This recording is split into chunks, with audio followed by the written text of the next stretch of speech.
it's a beautiful day. Sky falls, you feel like it's a beautiful day. So let it get away on the road. All right. Hello, it's Mr. Kelly again, and we're getting ready to start with our next presentation. And I'm going to try an outdoor setting for this one. Such a nice day today. All right, so you may hear some airplanes going by or some lawnmowers, but worth it in my opinion. All right, so circular motion is the topic for today, and you know some things about circular motion already, or things that move around in a circle. So one of the things that you know is that the distance around a circle is called the, of course, circumference. So that's a good word to start off with here, and there it is up on the screen.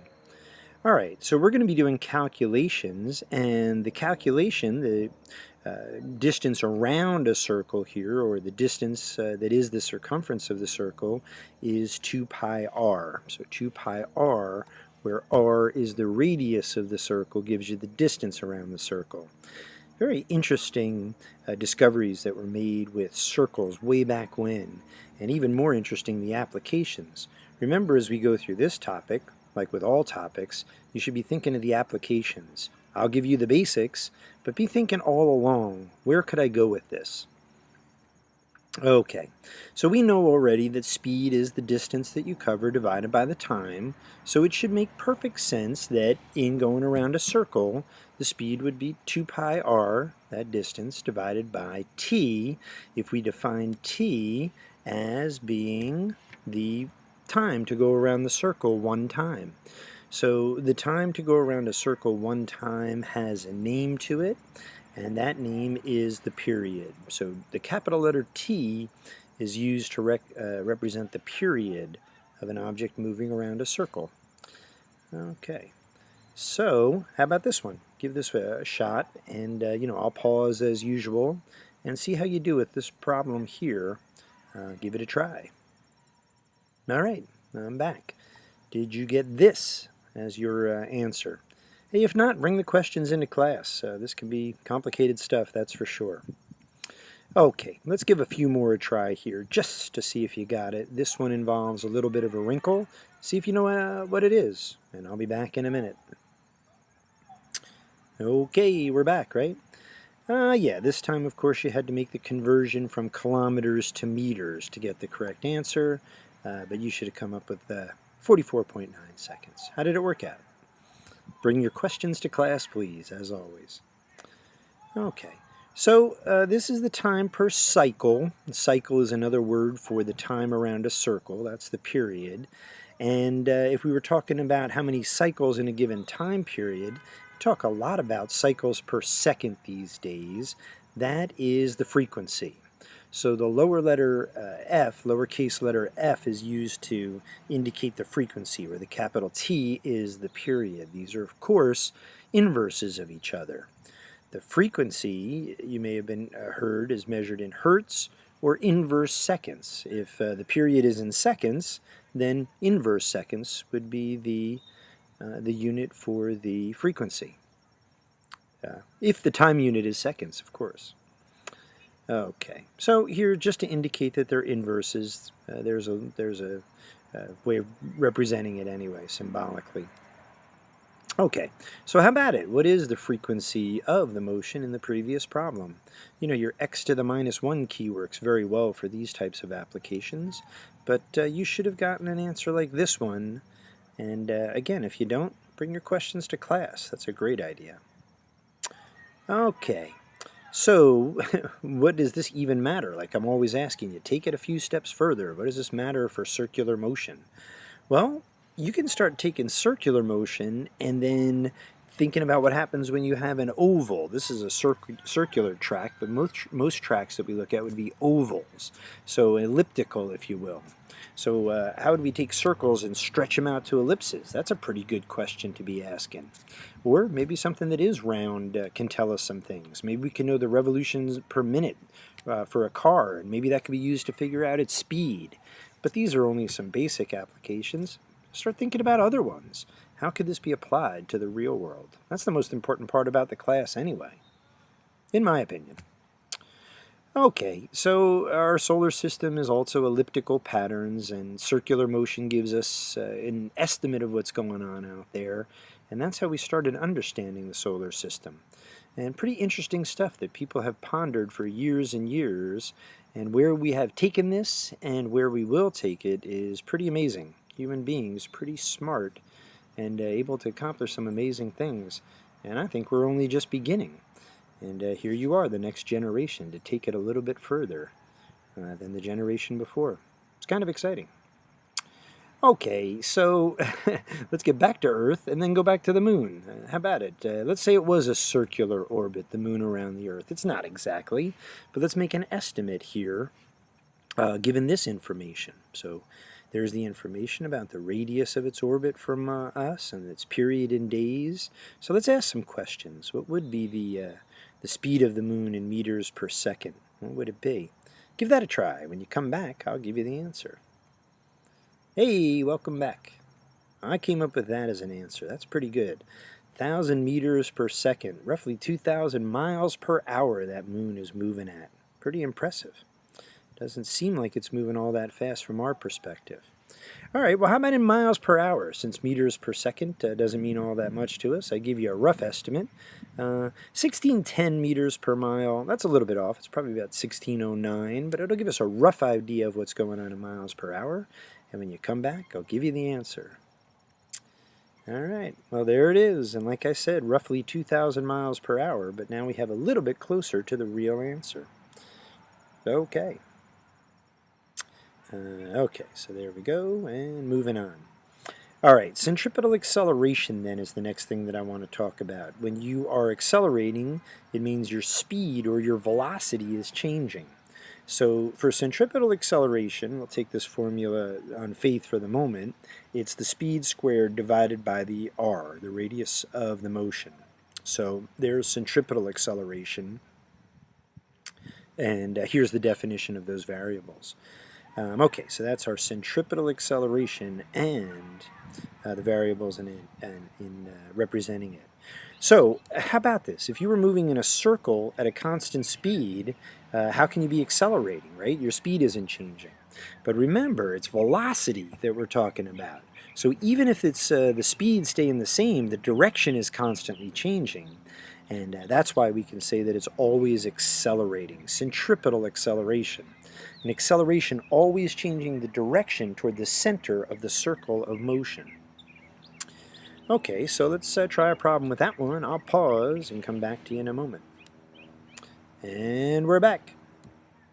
Okay, you should have had this as your answer and bring your questions to class. If you don't, we'll try a couple more quick ones here. All right, well, there's the answer. What's the question? All right, give this one a try and see how that works out. And see if you get that answer. This time you don't even have to wait to see what the answer is going to be. But why don't you pause, see if you get that answer, and come on back again.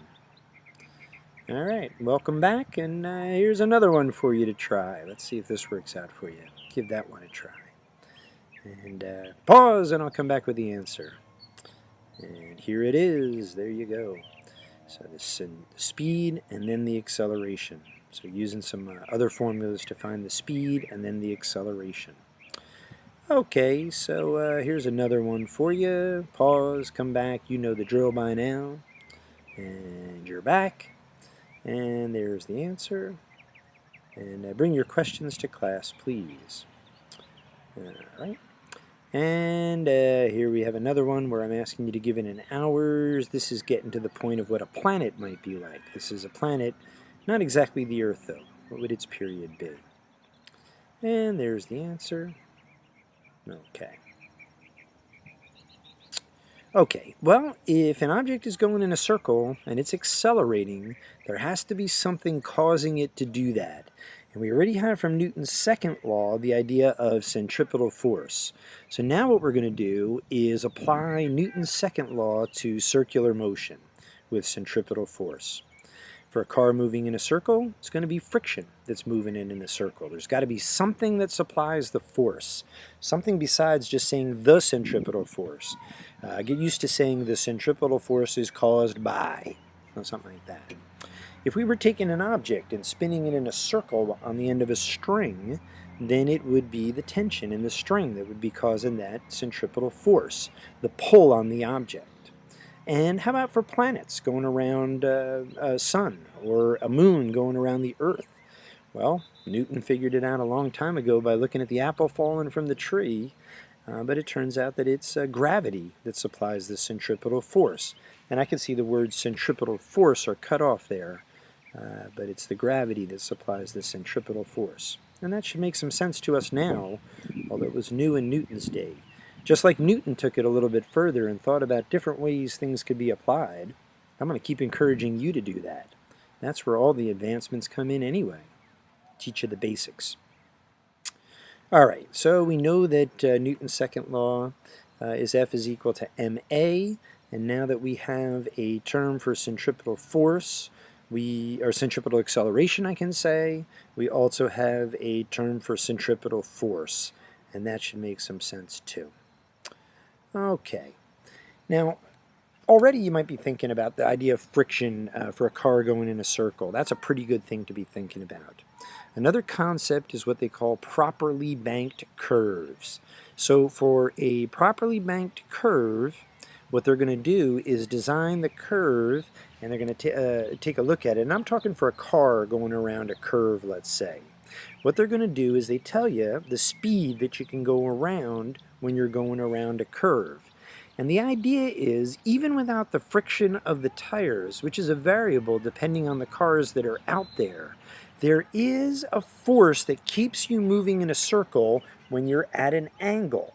When you're at an angle and moving in a circle, and you're up a little bit instead of being on flat ground, there is a force besides friction. Friction is involved too, but there's a force besides friction that sends you toward the center of the circle. So that force besides friction that sends you to the center of the circle, if it is enough to keep you going in that circle without skidding out of that circle, that's what they call a properly banked curve. And I'm going to illustrate this concept with a diagram that's going to start out looking a lot like the diagram that I drew for something moving down an incline. But this time you have to picture it three-dimensionally, as if this is a wedge of a circle that goes into the computer screen and back out again at a curve. So the center of the circle is over here. If you picture racetracks when they go around the curve for racing, for automobile racing, you know that they're up on an angle, and that's part of the reason there, is that you can go a little bit faster on that curve maybe than you could on flat ground. So there's a component that pushes you toward the center, a component besides the friction. Okay, so picture that as a little bit of a wedge and you'll be good to go. Here's my automobile that I'm adding to the wedge, and I'm drawing it very flat to the surface. Picture that as being a car is really what I intend there. But by drawing it flat, I can make some better points here, I think anyway. So here is my weight. That's the the downward force due to gravity. So that's going to be in there, and I'm starting to draw a free body diagram.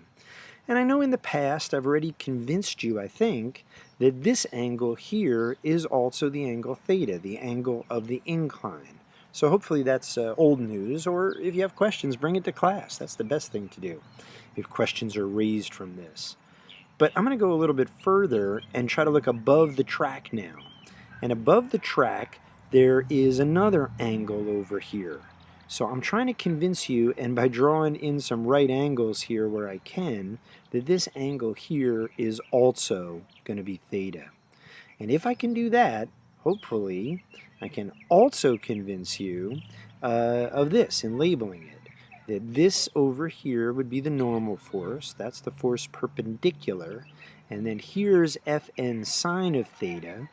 And that's the additional force. That's the force just because of the curve that is going to send you toward the center of the circle. Oh, I think they scored a goal up at the school there, because it sounds like there's some cheering for the soccer team going on besides the lawnmowers and the airplanes. Love those outdoor sounds. How about you? Nice autumn day here. At any rate, this Fn sine of theta, this component of the normal force pushes toward the center of the circle. Remember, this is just a wedge, and if you picture that as going into the screen and out of the screen, the center of the circular motion of the car is out this way. Okay, so I'm going to use this to try to figure out some things about this angle here and what a properly banked curve would be. And what I'm going to try to say here also is that mg, the weight pushing down, is going to be equal to this component of the normal force. They have to be equal to each other, equal and in opposite directions. There's no motion in this particular direction, so they do have to be equal to each other. Okay, and that means I can say this, that Fn cosine of theta is equal to mg. And that will lead me to be able to say I can identify the normal force as mg over the cosine of theta. Alright, do you see where I'm going with this? No, I don't know. It's a little bit complicated, but I think you can get it if I explain it. Let me go the next step here, and that is to say that if Fn sine of theta is the force that's pulling it to the center of the circle, then over here I've added in that Fn sine of theta is the centripetal force, or part of the centripetal force that I'm interested in without taking friction into account. And since I have over here figured out something for the normal force, I can make a substitution for the normal force that makes things a little bit more useful to me in figuring out the angle. Now I have sine over cosine, which we know is tangent, and I also have the masses canceling out on me, right? So mg sine of theta over cosine of theta I can make into the tangent of theta. And in my last move here, I'm going to get rid of those masses. Independent of the mass of the car and independent of the friction, I've now got a formula that will give me the angle for a speed, or the speed for an angle, for a properly banked curve of radius r. So a car can go around that without worrying about skidding out, no matter how bald the tires are, or how wet the road is, or the combination of both of those things. Pretty important application, I guess. Okay, so here's our picture again, and that formula that we came out to, I took the m's out, and I just put it in terms of the angle. And of course, you can manipulate this, like all of our formulas, in any way you want to. Okay, so that's properly banked curves. I want to talk about another one here, and that is what they call, that was properly banked curves. I'm sorry. Here's one for you maybe to try. Give this one a try, and then pause and come back and see if you were able to solve a problem like this. And if you do, this should be your answer. So give it a try, see how you did. And guess what I'm going to say next? Bring questions to class if you have them, of course. All right, so let's see. One more concept and then we'll be done with this video, and that is what they call vertical circles. So here I'm drawing, well, I tried to draw a circle, almost a circle. But here's an object spinning in a circle, and let's say a vertical circle. So it's going around like this, up in the air.